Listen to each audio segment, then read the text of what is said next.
Good evening दोस्तों। Welcome back. स्वागत है आप सभी का अपने YouTube channel the mission to learn GS में। आज के इस वीडियो में हम लोग पढ़ेंगे क्लास 9 के चैप्टर नंबर 1 हिस्ट्री और चैप्टर नंबर 1 जिसका नाम है फ्रांस की क्रांति। ठीक है, इसमें लगभग हम लोग 70 क्वेश्चंस करेंगे। तो चलिए शुरू करते हैं। पहला क्वेश्चन है, बास्तिल के बारे में निम्न में से कौन सा कथन सत्य है? यह फ्रांस के किले की जेल थी। आमतौर पर लोग बास्तिल से घृणा करते थे। यह सम्राट की निरंकुश शक्ति का प्रतीक था।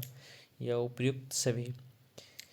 इसका आंसर है ऑप्शन नंबर डी, उपयुक्त सभी। और प्रत्येक क्वेश्चन का आंसर जस्ट उसके नीचे दिए हुए हैं। ये सिर्फ और सिर्फ रिवाइजिंग के लिए वीडियो बनाई गई है, जो आपके आने वाले एग्जाम के लिए बहुत महत्वपूर्ण और काफ़ी लाभदायक साबित होंगे। चलते हैं नेक्स्ट क्वेश्चन में। फ्रांस की क्रांति कब हुई थी?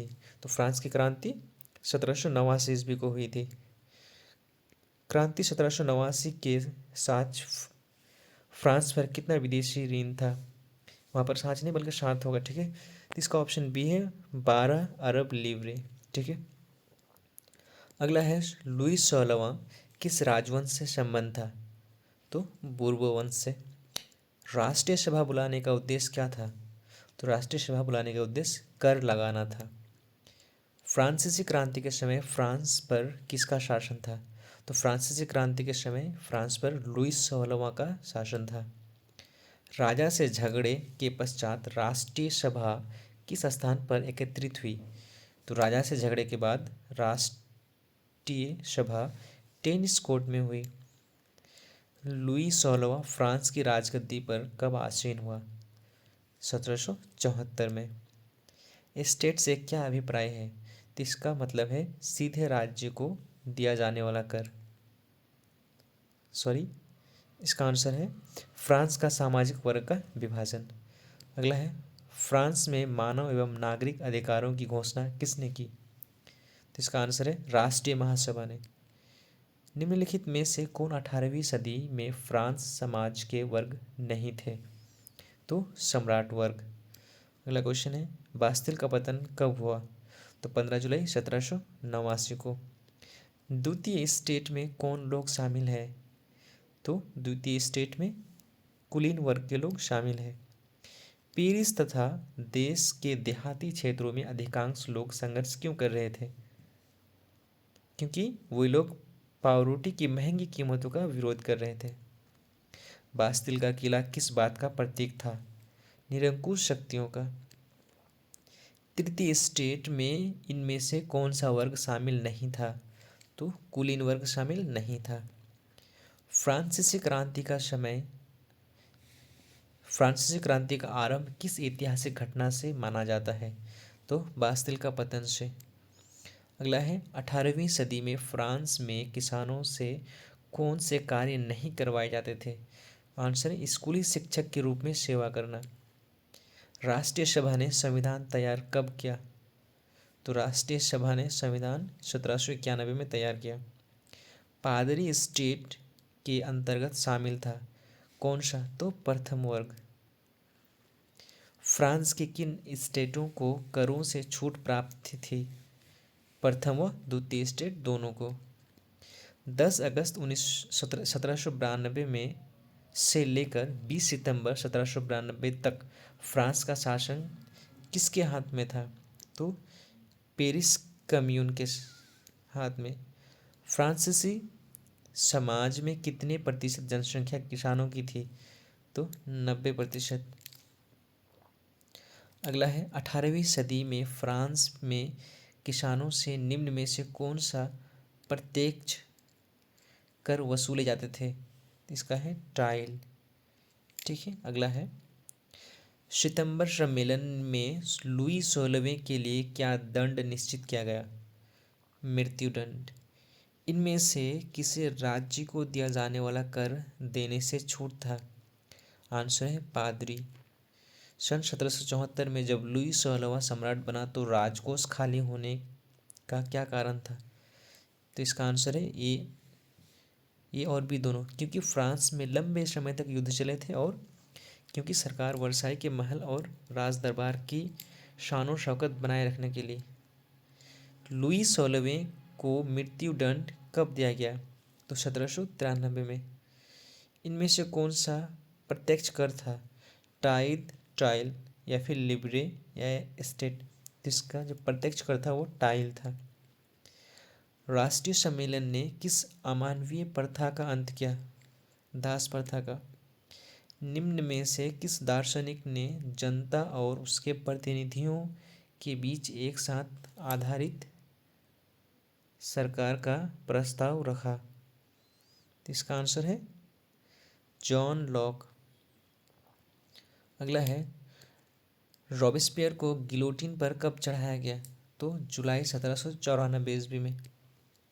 इनमें से कौन चर्च द्वारा लिया जाने वाला धार्मिक कर था? टाइद। नेक्स्ट क्वेश्चन है, जिरोंदिस्ट दल के देश की आर्थिक दशा सुधारने के लिए कौन सी नई मुद्रा चलाई? कागज के नोट।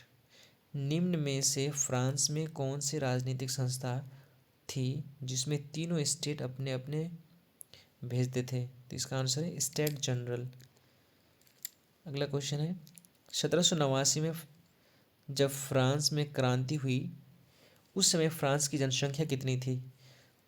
तो उसका आंसर है 2.8 करोड़। नेक्स्ट क्वेश्चन, रॉबस्पियर को गिलोटिन की भेंट कब चढ़ाया गया? आंसर है 1794 जुलाई। लिब्रे क्या है? तो लिब्रे फ्रांस की मुद्रा है। ठीक है। निम्नलिखित में से कौन सी एक विशेषता फ्रांस के 1791 के संविधान में नहीं थी? तो बोलने की आज़ादी नहीं दी गई थी। डायरेक्टरी के राजनीतिक अस्थिरता जिस सैनिक तानाशाह के उदय का आधार बना उसका नाम क्या था? तो Napoleon Bonaparte. Two treatises of government के रचनाकार कौन है? इसका आंसर है Locke, option number C. The spirit of the laws के लेखक कौन है? तो मॉन्टेस्क्यू। सीधे राज्य को अदा किए जाने वाले कर को क्या कहते हैं? टाइल कहते हैं। फ्रांस में महिलाओं को मत देने का अधिकार कब मिला? 1946 में। फ्रांस में नेशनल असेंबली क्यों आहूत की गई थी?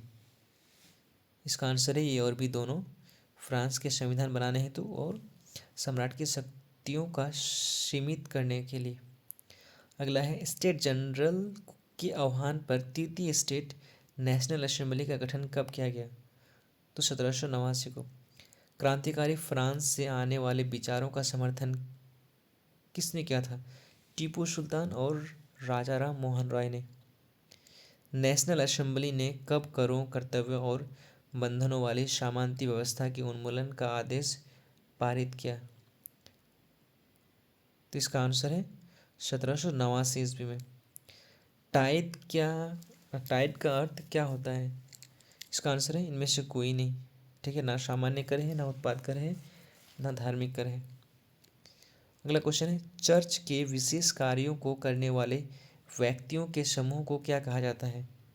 तो पादरी वर्ग कहलाता है। 1774 में फ्रांस की राजगद्दी पर कौन आसीन हुआ? लुई 16वां। सम्राट के शक्तियों पर अंकुश लगाने और सभी मनुष्य को मूलभूत अधिकार प्राप्त करने के लिए फ्रांस में संविधान कब बना? तो 1791 में। फ्रांस का सबसे सफलतम क्रांतिकारी राजनीतिक क्लब कौन सा था? जैकोबिन। फ्रांसीसी क्रांति की शहर में शुरुआत हुई थी? पेरिस में। फ्रांस गणराज्य कब बना? 1792 में। किस आरोप में लुई 16वें को मौत की सज़ा सुनाई गई? राजद्रोह के आरोप में। नेपोलियन बोनापार्ट कौन था? फ्रांस का सम्राट था। नेपोलियन फ्रांस का सम्राट कब बना? 1804 में। कौन कौन जैकोबिन क्लब के सदस्य नहीं थे? कारीगर जैकोबिन क्लब के सदस्य नहीं थे।